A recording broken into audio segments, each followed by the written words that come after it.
Ek sê vir julle baie welkom by hierdie volgende boodskap in ons reeks oor praktiese Christendom. Dit is vir die NG Kerk van Karasburg vir Sondag 18 Februarie 2024. Voordat ons aangaan, kom ons bid net eers saam.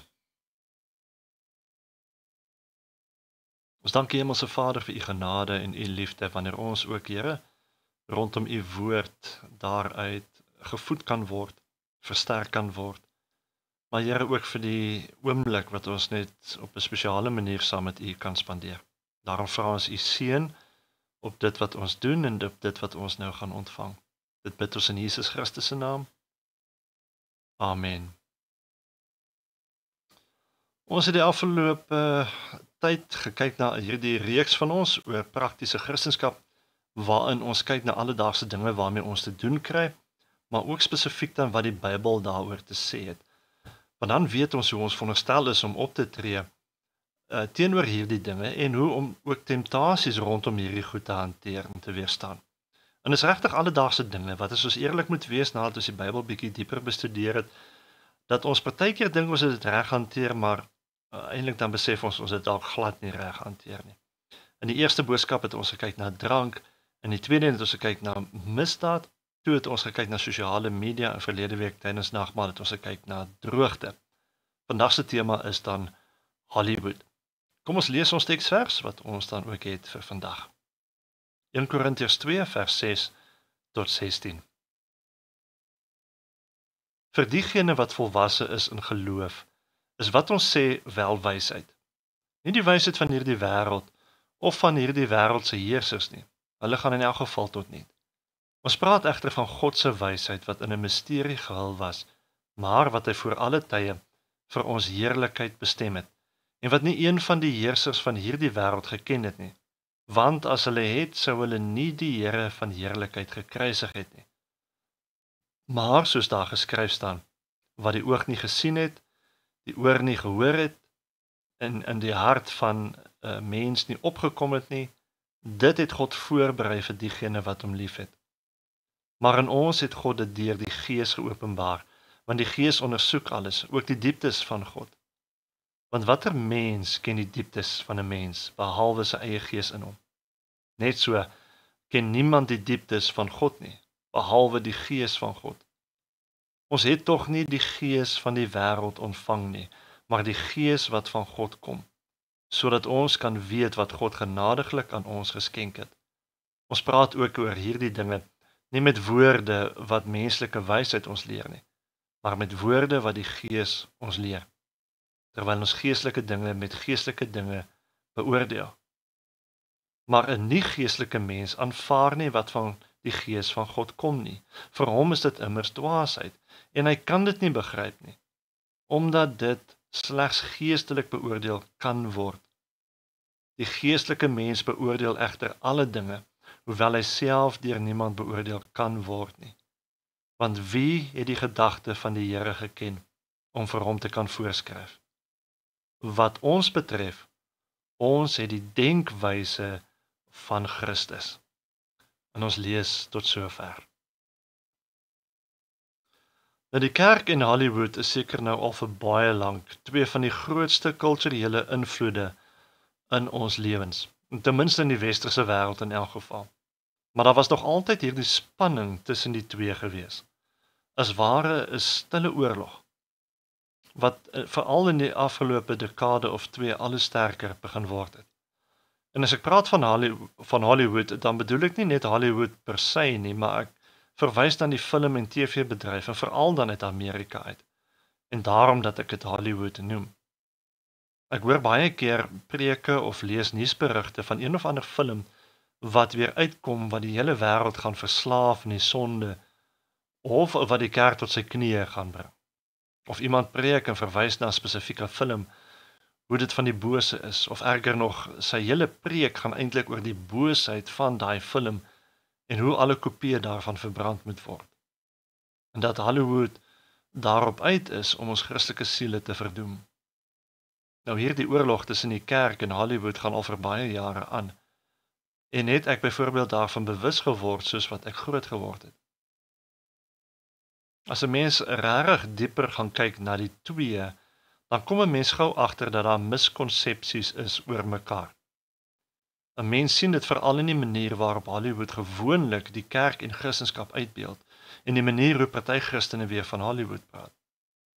Maar ook omdat as 'n mens kyk na ons teksvers vanoggend, dan sien ons ook hoekom dit so is. Dat wanneer Hollywood baie keer die kerk of Christene uitbeeld, dat hulle eerder geïnteresseerd is om Christendom te verkleineer.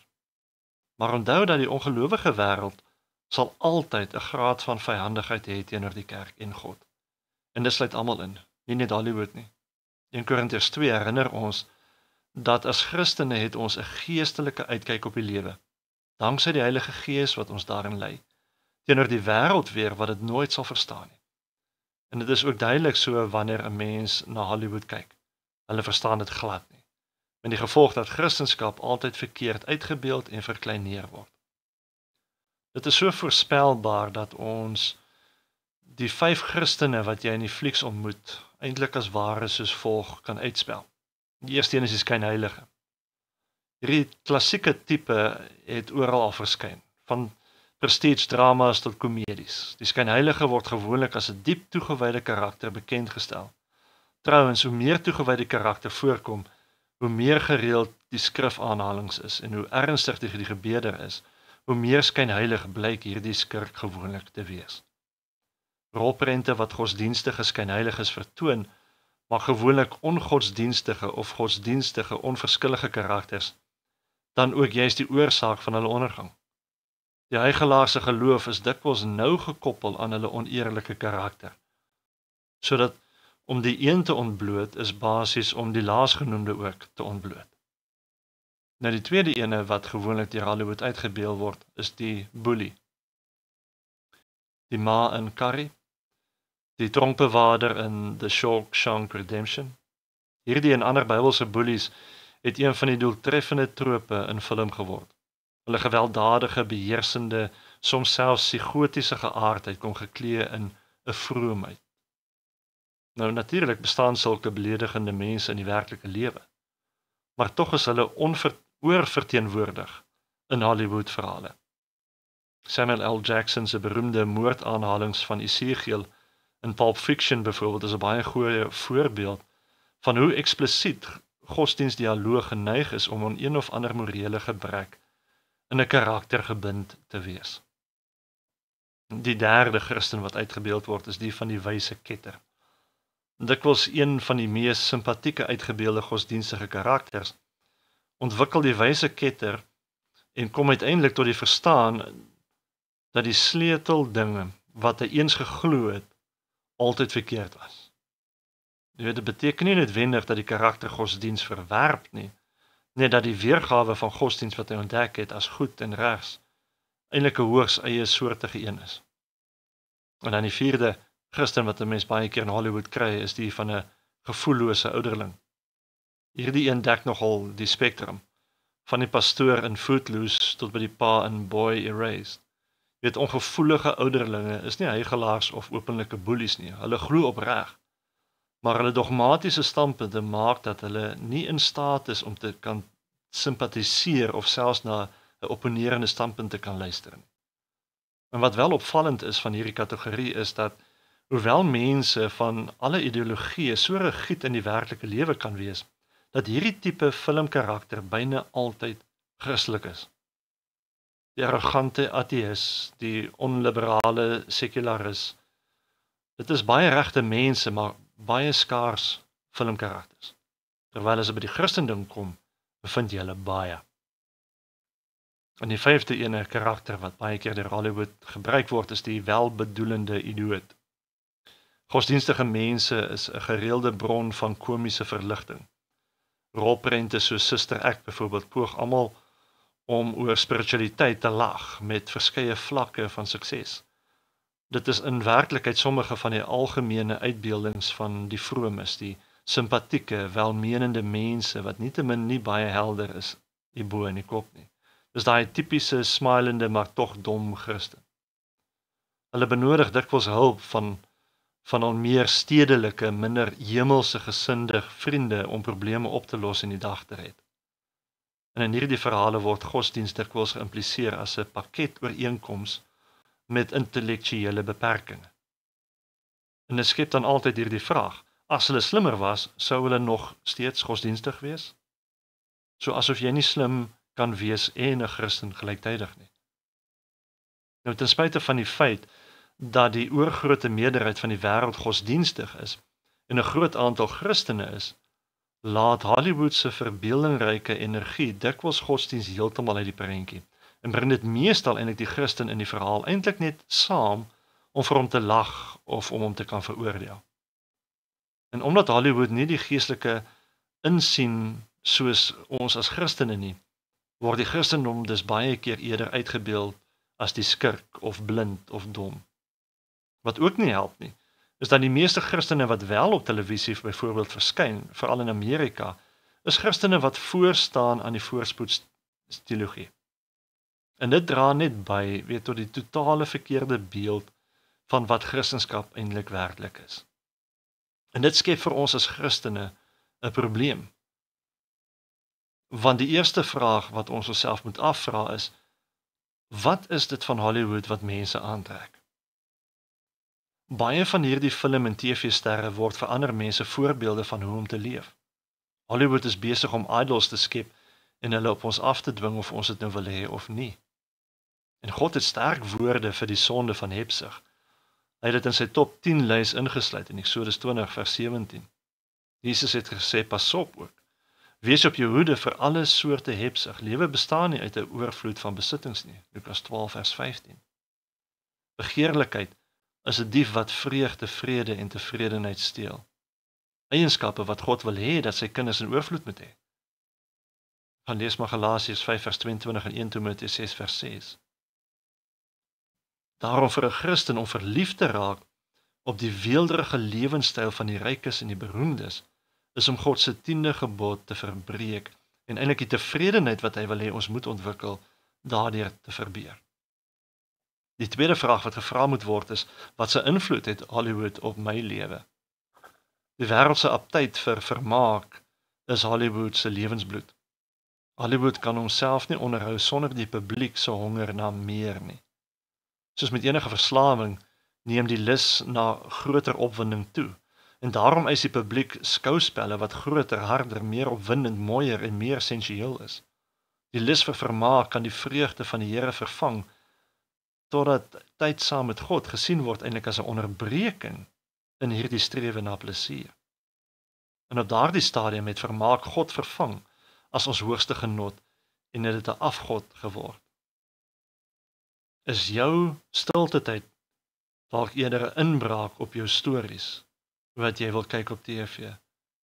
Of is die stories wat jy wil kyk 'n inbraak op jou tyd saam met God? Maar dit is ook verkeerd as ons onsself toelaat om vermaak te word deur dinge wat vir God nie ontvanklik is nie. Wanneer ons 'n fliek se sekstonele verskoon met, maar dit het 'n goeie boodskap, of ons word dalk aanhangers van openlik onsedelike vermaaklikheidskunstenaars, dan weet ons het te ver gegaan. Ons laat Hollywood toe eerder as God se woord om ons waardes dan te definieer. Wanneer jy vermaaklike keuses maak, is een goeie vraag om te vra: as Jesus hierdie naweek saam met my sou kom spandeer, sal ek dit graag met hom wil deel? Sou hy die film wat ek kyk, sal hy dit goedkeur? Die realiteitsprogram, hierdie nuwe serie wat uitgekom het, sou hy dieselfde tydskrif as ek koop en ook smil aan die stories van huweliksmaat, reiling en ontrouheid? As hy nie sou nie, hoekom doen ons dan? Die derde vraag wat ons osself moet afvra is, sal ek dieselfde taal wat hulle op hierdie storie gebruik, of manier van dinge doen, sou ek dit in my eie huis toelaat, of selfs in die kerk gebruik of nie? Nou die probleem is natuurlik dat party mense dat hulle alreeds vloekwoorde in hulle lewens toelaat. Ons het al so gewoond geraak daaraan in die media en alledaagse gebruik, dat ek al Christenmense sien lag het, toe 'n klein seentjie van 4 jaar oud 'n vloekwoord gesê het en gedink het dis snaaks. Op daai stadium weet jy, hulle het al te ver in die verkeerde rigting gegaan. As ons gewillig deur dade van huisgeweld, onsedelikheid, vloektaal, en anti-Christelike temas sit sonder dat dit ons pla, dan het ons dalk toegelaat dat die waardes van Hollywood ons lewens binnendring. Wanneer ons Saterdag aand ons gedagtes met sulke vulgêre goed kan vul, maar tog Sondagoggend vir aanbidding kan opdaag sonder dat ons bewus is van die teenstrydigheid, dan het ons die slagoffer geword van die lokmodel van die Hollywood God. Maar dieselfde konsep van sosiale media geld ook hier.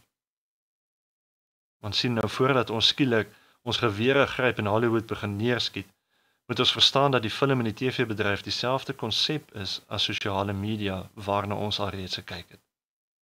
Film en TV is neutraal en dit kan dus vir beide sleg, negatief of vir goed positief gebruik word. Want daar is ook uitstekende Christelike films en stories op TV.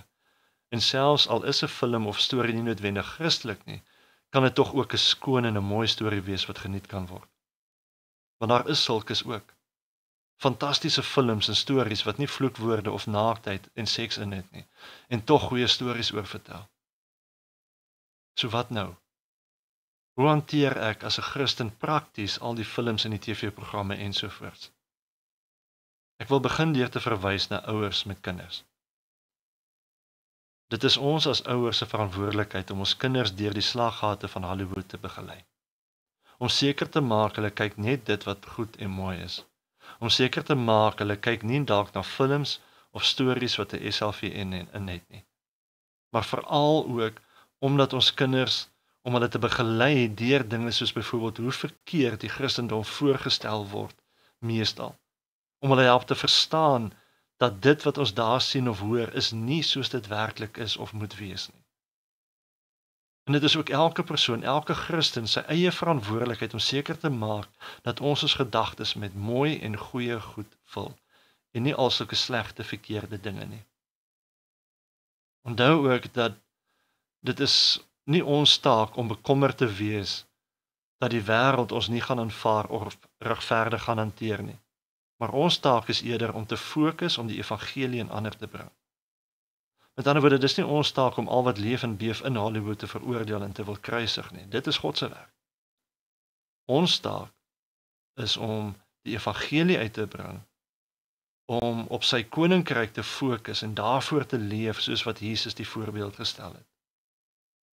Ons kan ons mede-Christene waarsku rondom die goed. Ons teksvers herinner ons dat ons dinge anders te sien as wat die wêreld dit sien en dat ons juis geroep word om anders te leef. Geniet Hollywood, wel die goeie daarvan. Maar maak ook seker dat die negatiewe en die slegte dinge daarvan nie ook jou lewe oorneem nie. Amen.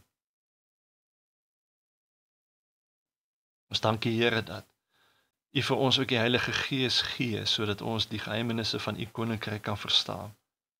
Here, dat ons vir U kan leef. Maar Here, ons is ook nie blind vir die invloede wat daar is in hierdie lewe op ons lewens nie. En veral nie, Here, dinge wat kom deur Hollywood met films en programme, selfs uit Suid-Afrika uit of waar ook al nie. En daarom bid ons, Here, dat U vir ons elke dag sal bedag maak oor wat laat ons toe in ons lewens. Wil U vir ons ook daardeur lei en seën. En dit bid ons in Jesus Christus se naam. Amen. Ontvang nou die seën van die Here. Mag die God van alle genade vir julle kom herstel, julle bemagtig, julle versterk en stewig vestig, ook in sy koninkryk. Amen.